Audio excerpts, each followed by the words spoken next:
The rain fell hard against the rusted gutters of the old apartment building, the kind of place that smelled of damp carpet and cigarette smoke no matter how many windows were cracked open. Mary Ellen tightened the scarf around her neck as she fumbled with the grocery bags in her arms. At 60 years old, she had never felt more tired. Since her husband Robert's passing, every day seemed heavier than the last. Robert had served in the army for almost 2 decades. He wasn't the kind of soldier who came home bragging about medals or combat stories. He kept quiet, reserved, like he carried secrets stitched into his uniform that no one could touch.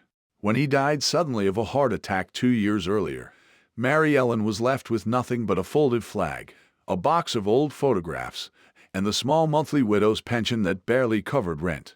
Rent. The word made her stomach twist every time she thought of it. Her landlord, Mr. Walter Grady, was waiting near the entrance when she arrived. His slicked-back gray hair, pressed slacks, and polished shoes made him look more like a banker than a landlord of a crumbling building. He had a smirk plastered on his face, the kind that wasn't meant to comfort anyone. "You're late again, Mrs. Walker," he said, eyeing her grocery bags as though the apples and bread were proof she was spending money carelessly. "It's Ellen," she corrected softly. "And I already told you, the pension comes on the 15th. You'll have the money then." "That's the thing," Walter said, crossing his arms. "I'm tired of waiting. This isn't charity. This building is for paying tenants. And you," his lip curled, "you're always behind. Always some excuse. I'm done with it." Her heart sank. "Please, Mr. Grady, just give me a little more time." But Walter didn't soften. In fact, his voice grew sharper. "I don't run a halfway house for widows living off government scraps. Maybe if your husband was worth more alive, you wouldn't be scraping by now." Mary Ellen froze. His words cut deep. Robert had given everything for his country. She bit her lips so hard she could taste iron, but she refused to let him see her cry. Walter pulled a folded envelope from his jacket pocket and shoved it into her hands. "That's your notice. 30 days. Be out by then, or the sheriff will handle it." He walked away without another word, leaving her in the dimly lit hallway, trembling with a mix of shame, anger, and helplessness. That night, sitting in her small living room with the peeling wallpaper, Mary Ellen opened the envelope again. Eviction notice, clear as day. She buried her face in her hands. The pension barely covered rent as it was, and finding another place, especially in this city, felt impossible. Her late husband's box of belongings sat in the corner of the room, where she hadn't touched it in 2 years. For the first time, she dragged it closer.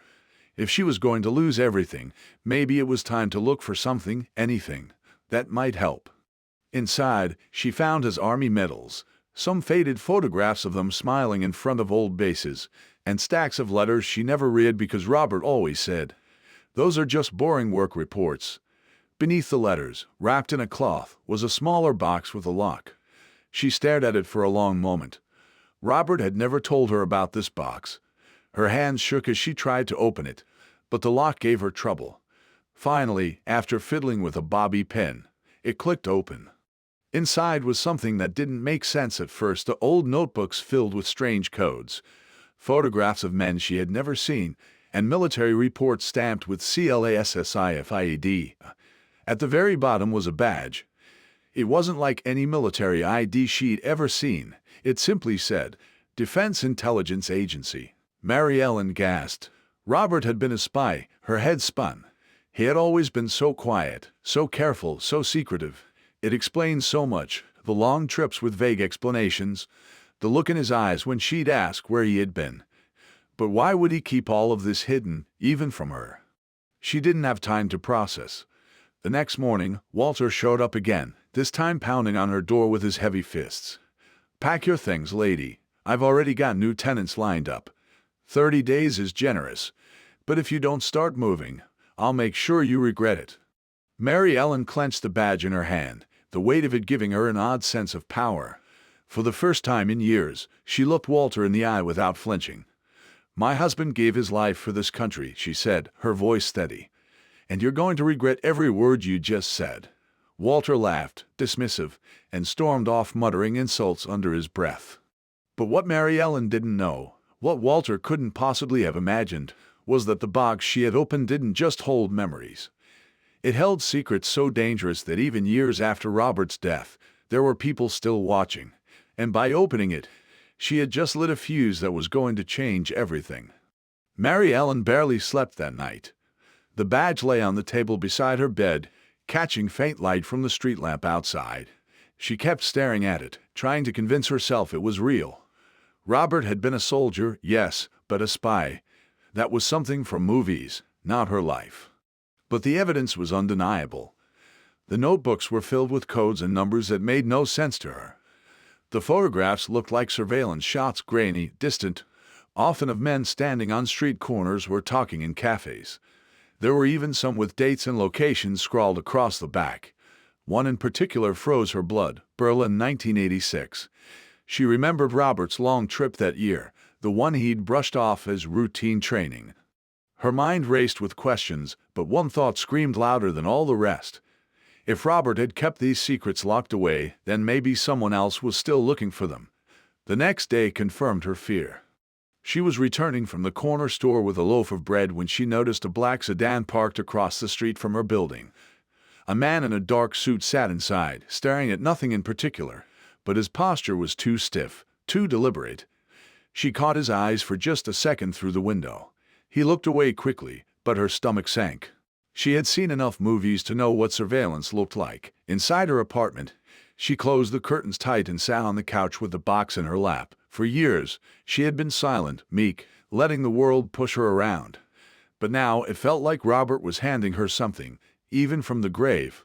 A weapon, a warning, a chance. Her thoughts were interrupted by a knock at the door.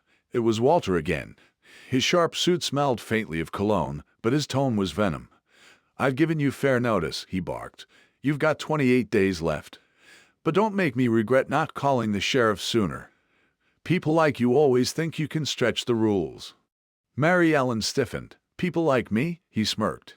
"Dead weight. Widows living off the government. You think I don't see it? Taking up space, expecting handouts while hard-working folks pay on time." Her blood boiled. "My husband worked harder than you'll ever know." "Your husband was just another grunt," Walter sneered. "He's dead, and you're still here, clinging to scraps. Be grateful I gave you the month. If I had my way, you'd be out tonight." For the first time, Mary Ellen didn't cower. She stepped forward, clutching the badge in her palm.